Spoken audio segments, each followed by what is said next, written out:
आज हम ऐसा सर्किट बनाएंगे कि जैसे हम स्टार्ट पुश बटन को प्रेस करेंगे तो शटर ऊपर की ओर जाएगा। जब तक हम स्टार्ट पुश बटन को प्रेस करते रहेंगे तब तक शटर ऊपर जाएगा। जैसे अपर एंड का लिमिट स्विच ऑपरेट होगा तो शटर नीचे की ओर आएगा, और जैसे हमारा डाउन एंड का लिमिट स्विच ऑपरेट होगा तो शटर उसी जगह पे बंद होगा। तो जैसे कि आप देख रहे हैं, ये सब मटेरियल के हमें इस सर्किट को बनाने के लिए ज़रूरत होने वाली है। तो हम क्या करते हैं, इसका वायरिंग देख लेते हैं। शटर को ऊपर और नीचे करने के लिए हमें रिवर्स फॉरवर्ड और स्टार्टर का कनेक्शन करना होगा। तो हम क्या करते हैं, पहले पावर वायरिंग देख लेते हैं। तो हम क्या करेंगे, एमसीबी के इनपुट साइड में आरओआईबी और न्यूट्रल को कनेक्ट कर देते हैं। एमसीबी का आउटपुट साइड से 3 फेज सप्लाई कनेक्ट करते हैं और फॉरवर्ड कॉन्टैक्टर के इनपुट साइड को कनेक्ट कर देते हैं। उसके बाद हम क्या करेंगे, 2 फेज को इंटरचेंज करेंगे, यानी हम आर और बी फेज को इंटरचेंज करके दूसरे कॉन्टैक्टर को इनपुट साइड में आरओआईबी कनेक्ट कर देते हैं। उसके बाद हम क्या करेंगे, फॉरवर्ड कॉन्टैक्टर के आउटपुट साइड को ओवरलोड रिले को कनेक्ट करते हैं और रिवर्स कॉन्टैक्टर के आउटपुट साइड को ओवरलोड रिले को कनेक्ट कर देते हैं। उसके बाद हम फॉरवर्ड और रिवर्स ओवरलोड रिले के आउटपुट साइड से 3 फेज सप्लाई लेते हैं और उस 3 फेज सप्लाई को हम मोटर को डायरेक्टली कनेक्ट कर देते हैं। तो हम क्या करेंगे, इसका कंट्रोलरिंग देख लेते हैं। कंट्रोलरिंग में हम एक इमरजेंसी का यूज करेंगे। तो इमरजेंसी हम किस लिए यूज करेंगे वो भी हम आगे वीडियो में देख लेंगे। तो हम क्या करेंगे, एमसीबी के आउटपुट साइड से न्यूट्रल को एक वायर को कनेक्ट करते हैं और उस वायर को हम इमरजेंसी स्विच के एनसी एलिमेंट को कनेक्ट कर देते हैं।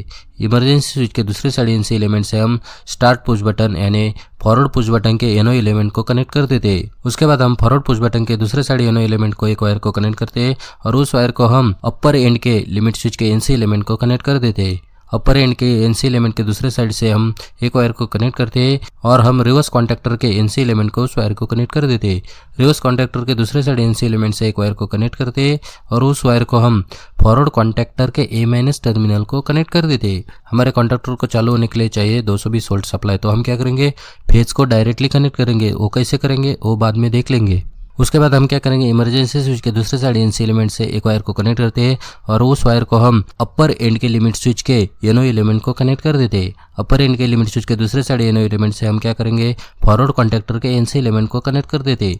उसके बाद हम फॉरवर्ड कॉन्टैक्टर के दूसरे साइड एनसी एलिमेंट से रिवर्स कॉन्टैक्टर के ए- टर्मिनल को उस वायर को कनेक्ट कर देते हैं। यहाँ पे जब हमारा अपर एंड का लिमिट स्विच ऑपरेट होगा तो हमारे रिवर्स कॉन्टैक्टर के ए- टर्मिनल को न्यूट्रल मिल जाएगी, और जब हमारा अपर एंड का लिमिट स्विच ऑपरेट नहीं होगा तो हमारे फॉरवर्ड कॉन्टैक्टर के ए- टर्मिनल को न्यूट्रल मिल जाएगी। कि शटर ऊपर से नीचे तक ऑटोमेटिकली आना चाहिए, तो इसके लिए हमें होल्डिंग का सर्किट बनाना पड़ेगा। तो हम क्या करेंगे, इमरजेंसी स्विच के दूसरे साइड एनसी एलिमेंट से एक वायर को कनेक्ट करते हैं और उस वायर को हम रिवर्स कॉन्टैक्टर के एनओ टर्मिनल को कनेक्ट कर देते हैं। रिवर्स कॉन्टैक्टर के दूसरे साइड एनओ एलिमेंट से हम क्या करेंगे, एक वायर को कनेक्ट करते हैं और उस वायर को हम रिवर्स कॉन्टैक्टर के ए- टर्मिनल को उस वायर को कनेक्ट कर देते हैं। अब हमारे रिवर्स कॉन्टैक्टर को होल्डिंग के लिए न्यूट्रल कैसी मिलती है वो देख लेते हैं। जैसे हमारा अपर एंड का लिमिट स्विच ऑपरेट होता है तो रिवर्स कॉन्टैक्टर चालू होगा।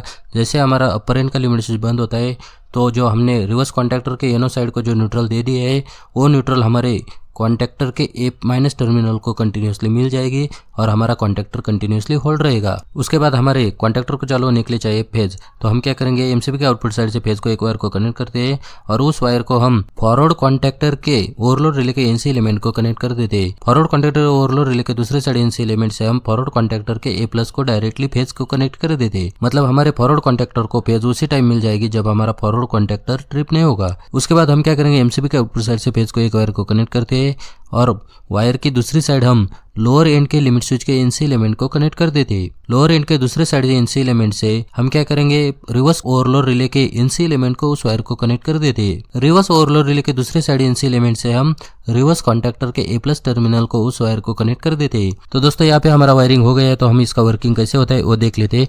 जैसे हमने एमसीबी को चालू किया और पुश बटन को प्रेस किया तो हमारा शटर अपर की ओर जा रहा है।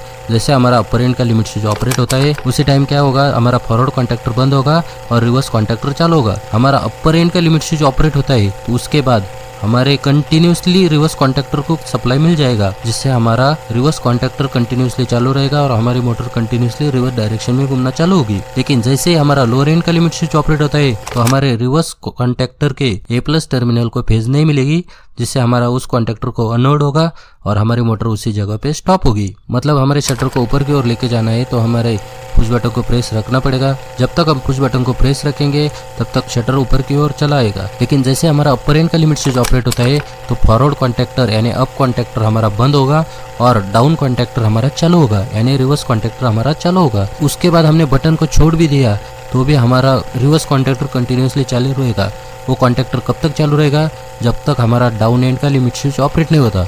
जैसे हमारा डाउन एंड का लिमिट स्विच ऑपरेट होता है तो कॉन्टैक्टर उसी जगह पे स्टॉप होगा और हमारी मोटर भी उसी जगह पे स्टॉप होगी। तो दोस्तों उम्मीद है आपको कुछ इस वीडियो में नया सीखने को मिला होगा। तो आज के वीडियो में इतना ही। तो मैं मिलता हूँ एक और नई वीडियो के टॉपिक के साथ। धन्यवाद।